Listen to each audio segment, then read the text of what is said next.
Welcome to the Seller Roundtable e-commerce coaching and business strategies with Andy Arnott and Amy Wees.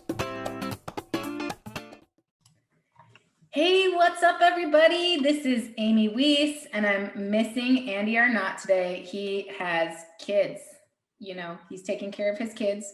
So, but I'm so excited because I am here with my friend and awesome former Amazon seller and now major service provider of really cool repricing software, Aura, Mr. Dillon Carter. Dillon, how's welcome. it going?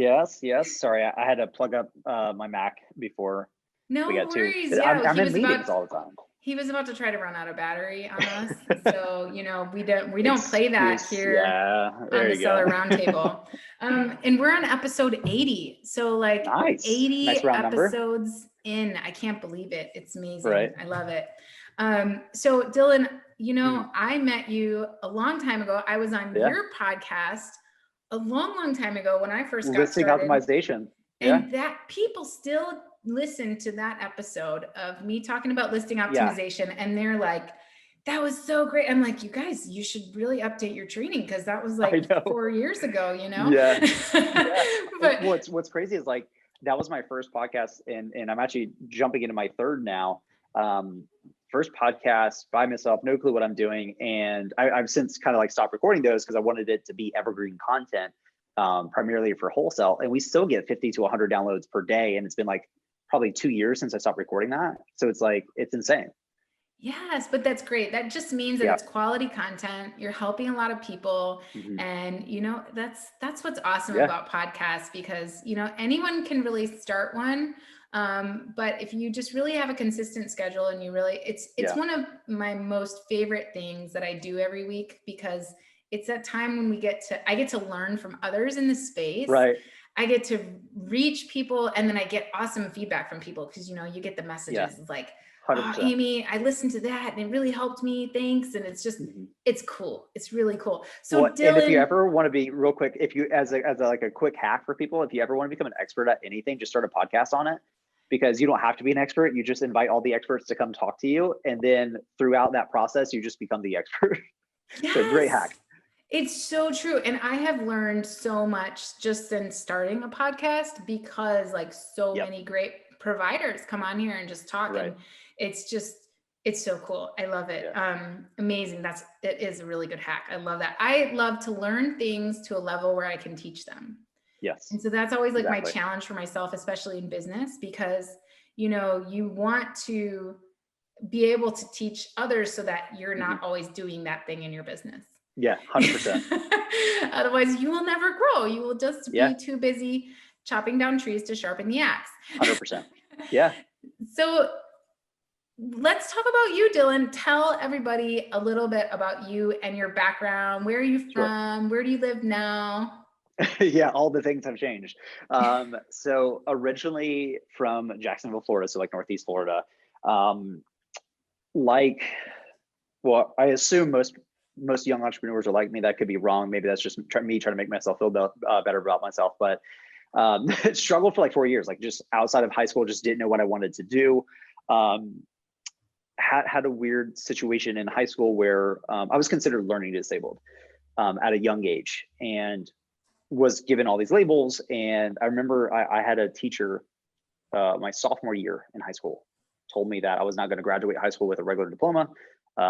Basically was not going to amount to anything. And I believed that for a while because I had nothing else to, compare it to. And then eventually got into reading, hated reading growing up, found business books, and eventually, philosophy and productivity and personal growth. And it completely changed everything. It made me get to a point where I'm like, you know what?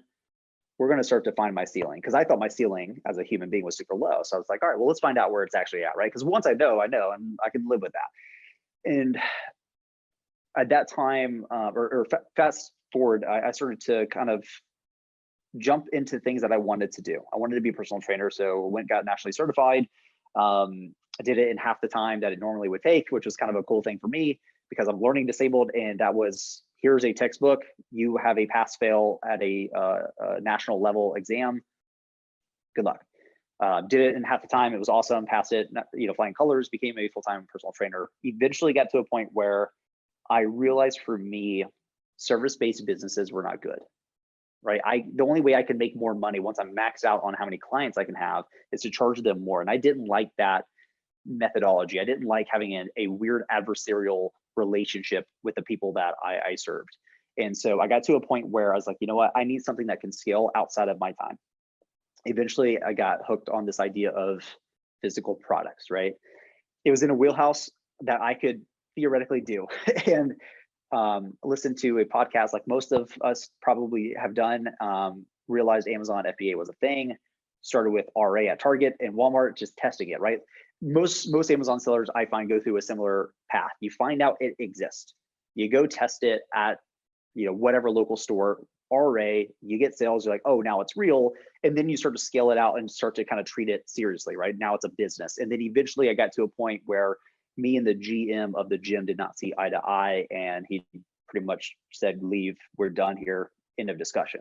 And I had all my clients call me and say, we'll go wherever you want. And for a few days, I considered just opening up my own gym or doing home-based stuff. But that wasn't the smartest move. It was a smart move in the short term, but in the long term, it didn't really give me what I was trying to optimize for, which was scalability. So I said, you know what, this is going to suck. Did not have a lot of money saved up. And I pretty much told myself I have 3 months to figure out how to cover my bills with RA. And that's what I did. And it was great. And then I got to a point again where I was like, I need more scalability. I don't want to spend 10 hours a day, quote unquote shopping. Sourcing. And The RA is no joke. Like grind. Even when you get in your stride, yes, you're always running out of replenishables. Like it's like you'll find a little gold mine somewhere and then you're like, oh, I can't find that product anywhere anymore. And then you try to go get the wholesale account and sometimes you can't, sometimes you can. It's just like, I get it. I get it. So now you're running. I love something that you said though. You said, I was trying to find my ceiling. Yeah. I think that's so cool because I think that that's every entrepreneur, whether we realize it or not, we don't know what our own potential is until we keep striving for like, what can I actually accomplish? So love that you called it that like I couldn't find my ceiling. That's so cool. So anyway, you're doing RA.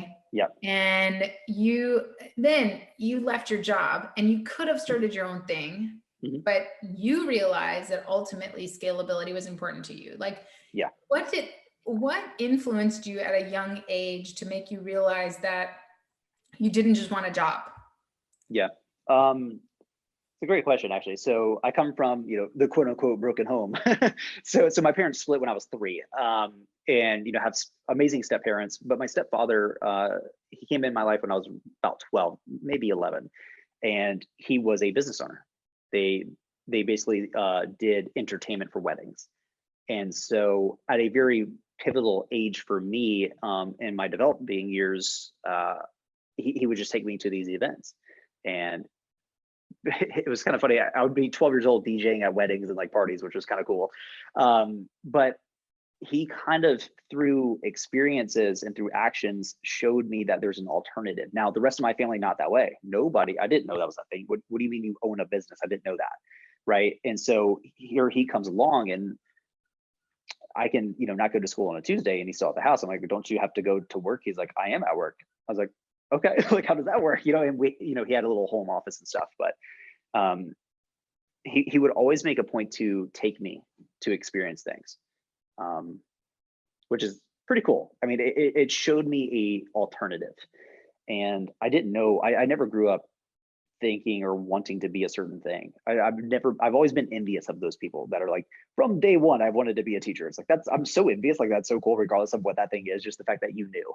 I didn't know. And to be honest, I didn't know how much potential I had because I didn't believe that I had much. So the options that I thought I had for myself were pretty small. And then I knew, because I had worked a lot of jobs and realized I was really good at whatever job I did, but I kind of got bored and I wanted to change things. I always wanted to make things better, and I didn't have the control or the authority to make those changes, to make things better. And I kind of got sick of it. I'm very much the person that, like, if we're doing it one way and I know we can do it better another way, and you tell me we'll just keep doing it the way we're doing it now, I'm going to tell you no. Like, it's like, you're wrong, you know? So that's how I got that. For me, that's where I got with working for the government. You know, it's right. like, I got so tired of just accepting mediocrity or bureaucracy. I was like, you know, it's so much easier. We can just do it this way. It makes sense. And they were like, come on, Amy, you know, we're the government and we're not going to do anything that just makes sense. And it's like, no, there's a better way. But you know, there's something to be said about having jobs like that for a long time, because then when you go off on your own, you just crush it, because you're like, yes, no limits. I'm not afraid to go after something, you know, because you're like, you're not worried about if it won't work. You're like, man, I've wanted to do this for so long. I'm going to do it. It's awesome. Yeah. So you were at RA. You were like, this isn't scalable. I'm one dude trying to do all this shopping. Like, what's next? Yeah. I was in a very toxic relationship at the time, and we were living together. And I had just gotten to a point where I literally just, like, hated my life. I knew I had a lot of potential at that point, and I realized the gap between what I thought I should be, or who I thought I should be, versus where I was so wide that I just had to close it immediately. So I actually decided to go back to school full time, and in parallel switch over to wholesale. So why the switch to wholesale? I realized that I could do a lot more upfront work. But the moment I got the account, we're good for like 12 months, right? The way that I purchase things. And so I also realized I didn't have to touch inventory. So when I'm looking at my time, I'm like, I don't have the time to be peeling, discount stickers from Target. I don't have that kind of time. I don't have the space to do it even. And so I realized I wanted to be able to do 10,000 units a month. And I had this weird idea where I was like, you know what? You should be able to process 100,000 units a month the same way, just as easy as you could 1,000. Can't do that with RA unless you hire a bunch of people. I'm like, dude, I'm like 22. Like, I'm not gonna hire a bunch of people. Like, I'm barely making enough to pay my bills at this point, right? And so I had to make that shift. And we kind of talked about this previously, where you get to a point where you kind of want to go back to RA, right? Because it's fun, blah, blah, blah. I set a hard constraint. Limitations are important. So what I did is I said, okay, you're paying your bills with RA right now, but you know for a fact that wholesale is going to make sense. You got to figure it out. So I set a rule. I'm not allowed to buy inventory unless it's wholesale, period. And again, now I have a few months to figure that out. And eventually I did. In the startup world, we always say, just don't die. If you could just keep working for another day, you're fine. You'll keep figuring it out, right? You have more at-bats, so to speak, to figure it out. And that's all I needed. I just needed to be able to continue to do it. I didn't need to succeed in like 30 days. I just needed to be able to continue to do it over the course of the next 30, 60, 90 days. And eventually it starts to take off. And I approached it differently. So I immediately had a prep center. I've never seen any wholesale inventory in person from day one. That was by design. When I sat down to design the business, the architecture of your business, which a lot of people don't do, even if it's simplistic, I did that so that I could also go to school. Because now I don't have to worry about, I got a big shipment coming in. No, I send an email to my prep center, we're good to go. It's not a problem. So even as it continued to grow and scale, it didn't require more of my time. And that enabled me to be a full-time student, support myself while doing so, and have a cash flow business. I love that you took the time to sit down and plan it. I mean, I have people all the time that'll send me messages and go, Amy, I think I want to start this. Like, can you give me some tips on how to start it? And I'm like, sit down and figure out how you're going to do it. Not every business is the same. Like I can't, I get asked questions about, well, I want another stream of income. How do I start writing listings, or how do I start, doing affiliate marketing? Well, you have to have a plan. Everybody does it a little differently. You can definitely do it, but you got to have a plan. So I love that you did that. You designed it the way you needed to design it, and you made it work. And then I know, like, during that time, you also shared your journey along the way. So not only you were going back to school full time. What were you going back to school for? Finance. So for finance, so you went back to Yeah. school for finance. You were doing wholesale at the time. You did a new business plan, not touching your inventory, figuring it out day by day. Yeah. And you were sharing, you were giving back during that time. You were Yep. helping other people get started doing the same thing you were doing. And wow, that's incredible. That there are few people that I know in this world that are as crazy as me and you to do stuff like that, right? So I love that. It's so rewarding. So then you're doing the wholesale thing for a while, and then you got into software. So how did that happen? I think there's an important point to make that a lot of people don't talk about. Because a lot of people say, oh, I want to do affiliate marketing, or oh, I want to sell on Amazon. And I like to ask the question why. Because when you actually ask, like, well, why Amazon? A lot of people don't have a good decision or a good reason, right? It's just like, because you can make money, right? It's like, so you can make money being a drug dealer. That doesn't mean you want to be a drug dealer, right? And theoretically, as far as I understand, they got great margins. So my point here is that you really need to reverse engineer what you want. What do you want? You don't just want a business. I know it seems that way, especially when you don't have one, right? What you want is a certain type of business that supports who you are and what you want out of that business. So there's a big difference between a cash flow business and a equity heavy business. And what I mean by that is wholesale is fantastic for cash flow, but you're never going to exit that business. Nobody's going to buy you for 3 times the multiple. Sorry, if somebody is telling you they're going to sell their wholesale business for 3x, no, they're not. You might get 1.2. Private label, on the other hand, takes longer to get to a point where you are cash flowing. But the point here is now you have equity that is worth something that you can now exit for 5 to 7x multiple all day long. So it depends on what you're optimizing for. If you want to, not take anything out because you're, let's say you love your job, but you're just like, I want to grow a 6-figure business and then exit it for 7. But I still love my job. Perfect. Go private label, right? If you're like, I just want to quit my job, I don't care about having a big windfall exit. I just want to be free and do my own thing and make my own decisions, go wholesale.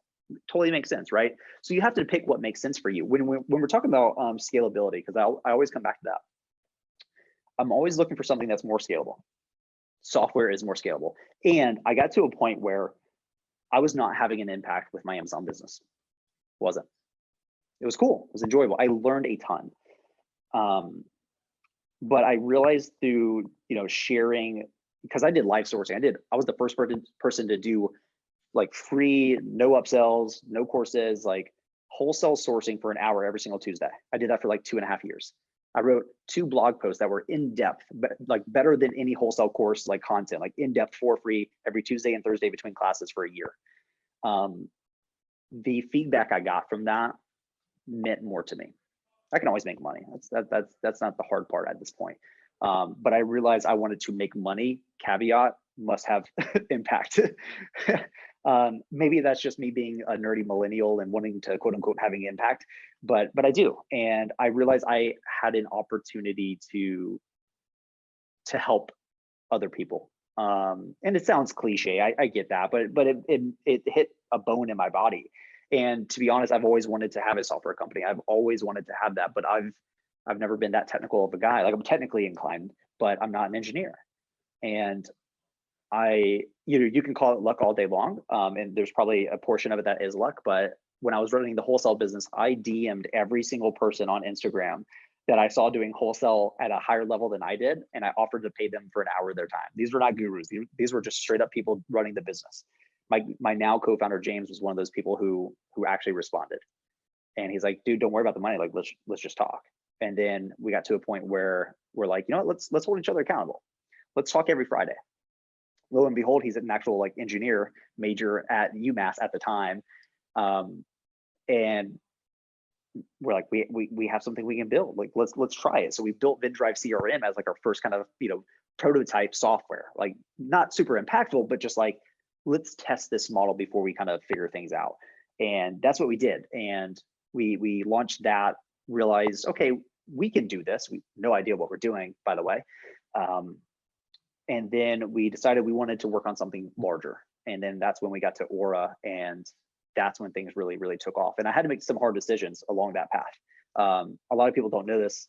At the time, I was running the wholesale business, going to school full time, starting to gain a little bit of traction with VinDrive CRM. I got a job at a startup full time. I did that for experience. I wanted to know how you do things. I'd never worked at a tech startup. They were VC backed, 10 million in my city, which, to get a VC backed startup in Jacksonville is very uncommon. And I was like, I want to go work for them for free, or not for free. I'm sorry, full time, and low paying job, low man on the totem pole. I'm still running like a profitable business, but I did that strategically. Yes, there's a lot of people who do that, yeah, because you definitely want to be behind the scenes in someone else's mistakes. Yeah. Before you go make your own, it's like, it's like, the things that you don't want to do that your parents did, you're like, okay, I'm not going to do that with my kids, it's cool to learn. And, I would probably do the same thing. Like if I were to start like a major retail store or something, I would probably go back and get a job managing retail, or but a lot of people wouldn't, because of ego, right? A lot of people go, oh, well, I'm a business owner, so that means something. No, it doesn't. And I'm a big fan, and I've always said, play chess, not checkers. Checkers is very straightforward. You want to start playing chess, that's different. Now you're thinking 3 to 5 moves ahead. And that means sometimes the perception of you taking 15 steps back is really only you taking 1 step back, which is the catalyst for you taking 15 forward. So, we're kind of getting to the crux of, I'm no longer an Amazon seller. That was a strategic decision. And a lot of people were like, why would you give up a profitable business? They're like, you're stupid, straight up. I was like, that's fair. But here's my strategy, and here's my thought process. I need time. That's what I need right now. So by me shutting that down, I am short-term negating profits, cash flow, that then becomes a catalyst through time to launch something that in 6 months will literally be double the revenue of my Amazon business that took me 2 years to get to. That becomes leverage. That is more scalable. And to be frank, that's what I wanted, right? And so again, it comes back to these key concepts. What do you actually want? Are you reverse engineering the type of business you want? And sometimes, listen, you got to get one before you get the other. I get that. There's strategy there, right? And you're a finance major, and you probably know a little bit about opportunity cost and what that means. And that's exactly what you did, is you looked at the opportunity cost of keeping that business running. Yeah. And it didn't make sense for what you were trying to build. You needed time, you needed to learn a little bit about, what does it look like when I do my own side of this. So, I mean, and again, it's so smart, it's really, I don't look at it as if someone gives up an Amazon business that it's a bad, even service providers that aren't sellers, that are helping sellers, it depends what they're doing, right? Like, like for me, doing listing optimization, for example, well, I see the results of my work.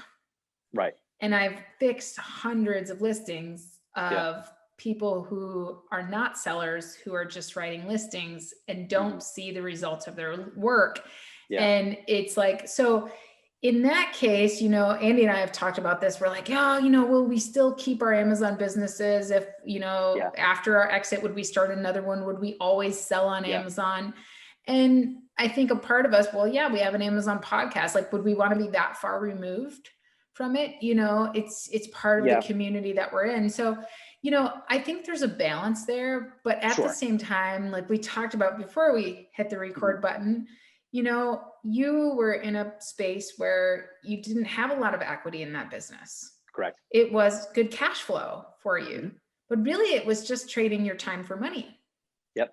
And so what you did was you traded that in for something you could build equity in. Yep. And so I think that, you can look at those two things and go, all right, is the business model, kind of back to what we were saying originally, is the business model that I'm choosing, is it the right fit for me? And what do I eventually want? Like, what does my exit look like? What do I want for my life? And then you said reverse engineer that. And Yeah. I love thinking about it that way. Right. It's so cool, So two things I want to highlight there. One, there's a clear difference between a business and a company. They're fundamentally different in my opinion. I realized I didn't want a business. I wanted to build a company. A company exists outside of you. A company is its own, it's its own organic, entity, right? A business is different. And neither one is better than the other. It depends on what you want. Again, reverse engineering. But I realized I wanted a company, not a business. And then two, to your point about, do you want to be so separated? Or so many deviations away from understanding things as a seller. I kind of dealt with that for a little bit. I was like, is this really going to hurt me? And I got to a point where I was like, you know what? What's your sample size as a seller? N of one, right? But when you're on the service side, like we've got thousands upon thousands of sellers. The amount of the data set size that we have access to is exponentially higher than if you were just doing it on your own. Yeah. Right. So a lot of people were like, oh, well, how are you going to do blah, blah, blah. I was like, because my N is not one. My N is thousands upon thousands. Yeah. So actually I became more of an expert by making that switch. And that's hard for a lot of people to understand because like, oh, you have to be in the thick of it. I'm like, do you? Like, or I could just look at the results of your work every day. You're able to see that, it's 100%. like, it's the same thing with private label. I don't have all this experience to give people because of my one brand in the pet business. I have all of this experience to give people because I've worked with people in literally hundreds of categories, over thousands of listings, and gone to China and walked through all these factories with people. That's where my experience comes from. It comes from them. It doesn't come from just my little business that, my little company. So it's such a cool thing to look at it that way. And I love that you followed your passion and what you wanted. So speaking of your passion and what you wanted, tell us about Aura. What is Aura and what do you guys do? Yeah, so Aura is a intelligent repricing tool. So the way we approached it is, me and my co-founder have used repricing tools when we were both sellers, and none of them really hit the mark, to be honest. And we found that we had a hypothesis that we could do a better job and serve the market in a different way. And when we approached it, we looked at, okay, well, what's the primary things? You got to have instant repricing, the basics there, right? But then what's missing? One, it's the value play. So you have the very, very expensive ones, you have the very, very cheap ones. But when you go with the very, very cheap ones, you negate speed, performance, things like that. And really, there's not that big of a jump between, really, really good features and the most expensive one. So we're like, let's sit somewhere in between, right? Like, we understand what it's like to be sellers and use these tools. A lot of these companies don't. And so we had a unique advantage where we've both been sellers. My co-founder is an actual engineer, so nothing's outsourced. And two, I'm a finance major, which actually does help on the economic side, because really repricing is just economics. And so we set to build that out. And one of the main features or pillars we wanted to sit on top of was just amazing customer service. I mean, we had quote unquote advisors tell us we should outsource that from day one because we're founders and we shouldn't be doing that. And I wholeheartedly disbelieved that statement. I think it was crap, to be honest. And so literally while in school, literally sitting in lectures as one of the two founders, I did every single support ticket for the first 2 years. And I think that's the right thing to do. Like feedback loops. Yeah. So I'm a big fan of like mental models, right? So feedback loops is a mental model where, as close as you can be to the thing you're trying to have an impact on or make better, the better you're going to have a feedback loop, right? So by me actually talking to every single person who's having a problem or who has a question, it tells me, what do we need to fix? What do we need to work on next? What kind of support documentation do I need to build? And what's great is because I was doing that work, I actually built the entire system to be incredibly efficient. So by me, quote unquote, being a customer support rep, that enabled me to become an expert at building customer support teams. Because what was great is I'm building SOPs and protocols, and here's how we do X, Y, and Z, because I want my life to be better. And the moment we hired somebody, from the day he started till being by himself fully was a week and a half. And I'm talking like not just next to me, all support, all day by himself, week and a half. So I've kind of hone this framework for, if you're going to hire somebody, you need to do the work a lot first. Because I'm a big fan of like lean manufacturing principles. So like Toyota production system, things like that. And one of the aspects when it comes to lean manufacturing is being on the Gemba. Gemba is just Japanese, if I'm not mistaken, for the assembly line. So in that type of environment, a vice president of a department is not allowed to actually go to the person doing the work and tell them this is how you should do it. You don't know that. You're not doing the work. So I haven't earned the right to tell you how to do the work until I've done the work, right? But the fact that I'm an expert now makes me, an authority to that person. Right now my team looks up to me, and it's easy to hire people and train them and all that stuff. So a lot of people are like, oh, it's hard to find good people. I'm like, no, it's not. You just don't know how to train, and you don't know how to create systems and make things better, right? A lot of people are like, oh, just hire somebody for that. Like, but did you make it better first? Because if you didn't make it better. Thanks for tuning in to part 1 of this episode. Join us every Tuesday at 1 p.m. Pacific Standard Time for live Q&A and bonus content after the recording at sellerroundtable.com. Sponsored by the ultimate software tool for Amazon sales and growth, sellerseo.com and amazingathome.com.